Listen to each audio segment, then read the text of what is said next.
दूसरे चरण के मतदान में आप इसको सिर्फ भारतीय जनता पार्टी, कांग्रेस, आम आदमी पार्टी के नजरिए से मत देखिए। एक और बहुत मुश्किल ताला है जिसकी चाबी हर कोई अपने पास रखना चाहता है, मुस्लिम वोट का।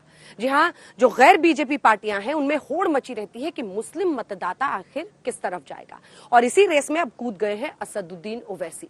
क्या AIMIM, क्या ओवैसी एक बड़े फैक्टर बनेंगे? देखिए। याद रखो, जब तक अल्लाह मुझे जिंदा रखेगा मैं लड़ता रहूंगा। एक इलेक्शन आया, फिर इलेक्शन आएगा, लड़ूंगा, फिर आएगा, फिर लड़ूंगा। मेरा नाम असदुद्दीन है। दूसरे चरण का प्रचार खत्म होने के साथ भले सब त्रिकोण में लड़ाई देखते हो, लेकिन एक कोण अब सेकंड फेज में असदुद्दीन ओवैसी का भी है, जो प्रचार के अंत में भावुक तक हो गए। तू रज़्ज़ाक़ है, तू हय्यु क़य्यूम है, अल्लाह कामयाब कर दे। परवरदिगार, हम सब ने मेहनत की, गलतियां की अपने लिहाज से, अल्लाह तू इसको कबूल भी फरमा ले। अल्लाह हमको कामयाब कर दे। साबिर को इन गरीबों के लिए, मजलूमों के लिए, जालिमों से लड़ने के लिए यहाँ के MLA बनाकर गुजरात की असेंबली में भिजा दे। गुजरात में 10% वोट की ताकत रखने वाले मुस्लिम वोटर के बीच बीजेपी ने एक भी मुस्लिम कैंडिडेट नहीं उतारा। कांग्रेस ने 6, आम आदमी पार्टी ने 3, ओवैसी ने 13 मुस्लिम उम्मीदवार उतारे हैं। क्या ओवैसी उन्हीं 13 सीटों पर वोटों के बंटवारे से बहुतों का खेल बना या बिगाड़ सकते हैं? अल्लाह ने मुझे सिर्फ ये 2 हाथ दी है और आवाज दी है। मैं इन हाथों से जोड़ता हूँ और तुम्हारे सामने अल्लाह से दुआ भी करता हूँ और तुम्हारे सामने भीख मांग रहा हूँ। मेरे भाई, मेरी जिंदगी कब तक है मुझे नहीं मालूम।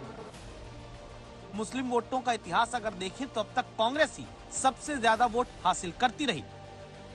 कांग्रेस को 2002 से 2017 के बीच गुजरात के गदर में मुस्लिम वोट का 62% से 77% हिस्सा तक मिलता आया। हालांकि बीजेपी को भी मुस्लिम वोटों का एक हिस्सा गुजरात में मिलता रहा है। तब सवाल उठने लगा, क्या ओवैसी दूसरे चरण में मुस्लिम बाहुल्य सीटों के भीतर कांग्रेस को नुकसान पहुंचा सकते हैं, जहां वोटों के ध्रुवीकरण से गुजरात के गदर में फायदा बीजेपी पाएगी? अमेठी राहुल गांधी हार गए बगैर हम लड़े, हमारी वजह से हारे राहुल गांधी। अब बताइए आप कौन जिम्मेदार है? तुम आए कांग्रेस के 16-17 MLA पिछले चुनाव में कांग्रेस जीतकर भाजपा ज्वाइन कर लिए। गोधरा का इनका MLA वो भाजपा में चला गया और संस्कारी कहता है बिल्किस के लोगों को, रेपिस को। आप में कमजोरी है। मैं तो कह रहा हूँ ना, 169 में छोड़ दिया हूँ, 13 में लड़ रहे हैं। आपको पेट में दर्द क्यों हो रहा है? आप कितना रोएंगे, कितना जाके मम्मी को पप्पा को बोलेंगे कि ये देखो ये बच्चा डरा रहा है मेरे को? अरे छोड़िए, जमहूरियत है, मुझे किसी से इजाजत लेके लड़ने की जरूरत ही नहीं है। ओवैसी वोट काटकर बीजेपी को फायदा पहुंचाने की बात को खारिज करते हैं, लेकिन इनके फैक्टर को नजरअंदाज इसलिए नहीं कर सकते क्योंकि स्थानीय निकाय चुनावों के नतीजे अगर याद करें तो मुस्लिम वोटर वाली तादाद की जगहों में से अहमदाबाद की 7, गोधरा में 6, मोडासा में 9 और भरूच की 1 सीट पर ओवैसी की पार्टी जीती थी। तब ओवैसी को उम्मीदवार सिर्फ विधानसभा में वोट मुस्लिमों के बांटकर दूसरे दलों के लिए चिंता नहीं बनते, बल्कि जब राहुल गांधी बीजेपी के हिंदुत्व की विचारधारा पर राम की राजनीति के जरिए सवाल उठाते हैं। जय श्री राम करते हैं, मगर कभी जय श्री राम और हे राम क्यों नहीं करते? क्योंकि वो सबसे पहले RSS के लोग, बीजेपी के लोग, क्योंकि वो सबसे पहले जिस भावना से राम ने अपनी जिंदगी जी, उस भावना से अपनी जिंदगी नहीं जीते हैं। तब बीजेपी नहीं बल्कि ओवैसी भी राहुल गांधी के बयान को कटघरे में खड़ा करते हैं। क्यों नहीं इस तरह का बयान देंगे? उन्हीं के पिताजी जब इस देश के प्रधानमंत्री थे, उन्होंने बगैर मुस्लिम साइट को बताए, उन्होंने बाबरी मस्जिद का ताला खुलवा दिया और वहां पर शिलान्यास कराना शुरू करा दिया। यानी ओवैसी गुजरात में मुस्लिम वोटों की सबसे बड़ी हिस्सेदार कांग्रेस का इतिहास याद दिलाकर अपना सियासी भविष्य मजबूत करना चाहते हैं। गुजरात में चुनाव हो रहा है, मध्य प्रदेश में पैदल चल रहे हैं। यहाँ आना चाहिए था उनको, यहाँ लड़ना चाहिए था।